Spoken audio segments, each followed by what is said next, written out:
I learned about this guy here, Dan Wootton, from following Depp and Heard, and Dan wrote some not such nice things about Johnny in The Sun. False allegations. But now, Dan's got allegations out against him. The allegations are Dan used fake names to trick men into doing not safe for work acts on video without their consent. Now, the problem was we didn't have the evidence. I kept saying, this looks good, but we don't have the evidence. Well, this here is a little better than evidence. It's proof. It's from the Byline Times from August 3rd, and it's called Dan Wootton and Martin Branning, The Proof. This is one of the best articles I think I've ever read. So let's not waste any time and get right into this. As you can see, they're clever little art there because Dan posed as two people. Did you ever hear someone say online, you gotta protect yourself, big tech stealing your data, you're at risk, and that kind of thing? Well, one of the reasons is there's a thing called password leaks. And what happens is a bunch of passwords get out and people can see them and find them. And what happened was passwords from this site, mydvdoverhere.com, got leaked out. Almost 750,000 of them. And very unluckily for Dan, one of his was in there. And this is how we know that Dan used Martin Branning and Maria Joseph. Let's see what we got. By the way, there's nothing I love more than using mathematics to prove something about someone, because you can't argue with math.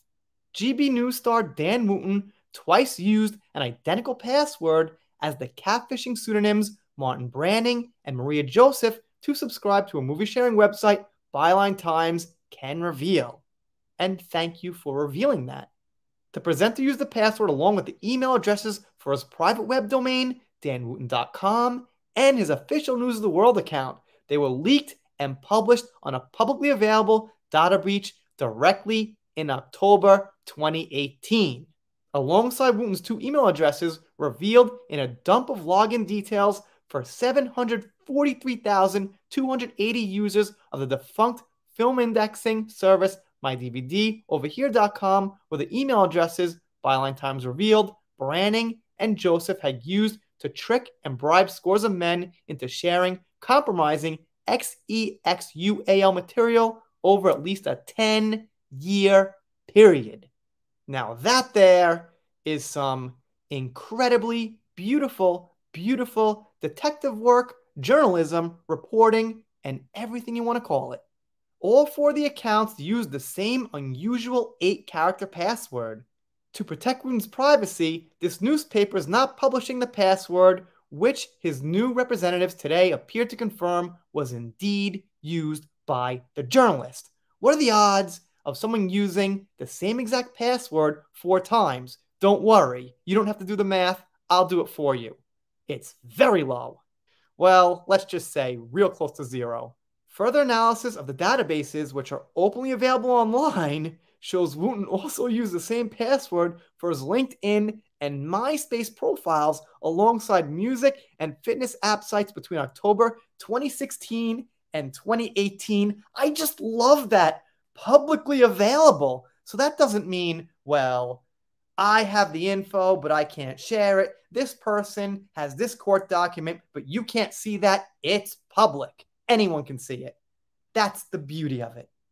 Byline Times commissioned analysis of the data by an eminent PhD specialist in a mathematical prediction modeling. The expert said the chances of Wootton's password randomly duplicating those of Branning and Joseph were 0 in quotations because it's not actually 0. It's kind of like 1 in 136 trillion or something like that, which, you know, for all intensive purposes is 0. Here it is, and I love it.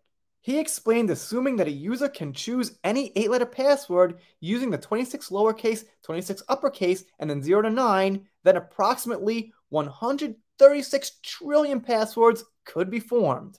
If each of the 700,000 accounts is expected to have a unique password, then the probability of that 3 are the same would be 1 in 700,000 to the power of 3, something like that, approximately 3 to the power of 10 minus 18, whatever, basically 0.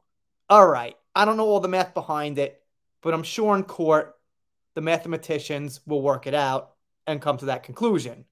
So it's not actually 0, but it's really close. They go on to remind us that this is a 3-year investigation, not just a few articles, not just someone saying, oh, he did this, he did that, believe me, I don't remember. That's not what we got here. They then mention the MailOnline suspended Dan, which we heard about this week, to note not permanent, but in their words, for the foreseeable future. They say Wootton forced people out of jobs, 6 people to be exact. That's not so nice. You could kind of say he forced Johnny out of a job in a way. They recap that they've unmasked him as Martin Branning, a faceless character who targeted men with bribes of up to £30,000. They mention Dan denies it all, obviously, but that's going to get harder now with this. They then mention, very importantly, like I just said, all of their evidence is lawful, ethical, and uncovered using open sources.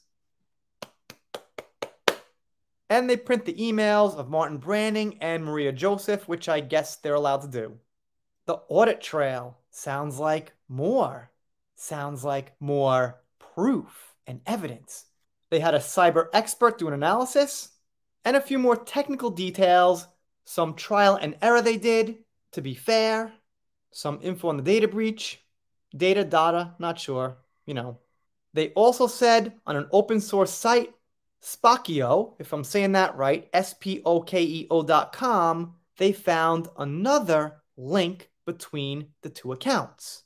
So they're just finding stuff all over. This seems like detective work to me. Fascinating.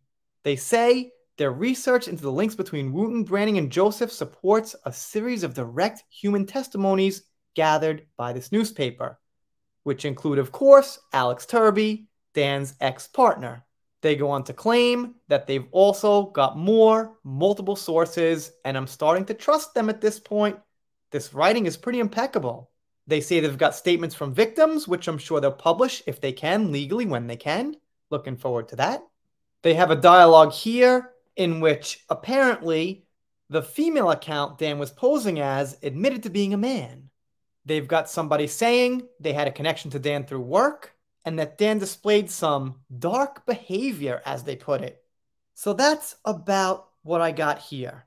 It's a real long article. Obviously, I didn't want to read it word by word, but the real important stuff was right up front anyway. The probability of someone using that same unusual password for all those accounts is pretty much nil. So here's what happened. Dan was too lazy to make passwords for everything he had going. So he took one password and used that for everything. That got leaked, it got public, and into the hands of the right people. Let me know what you think in the comments. More to come, I'm sure.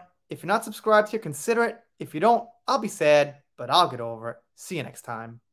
Byline Times commissioned analysis of the data by an enemy.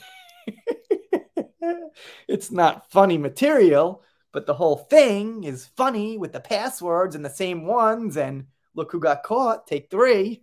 Byline.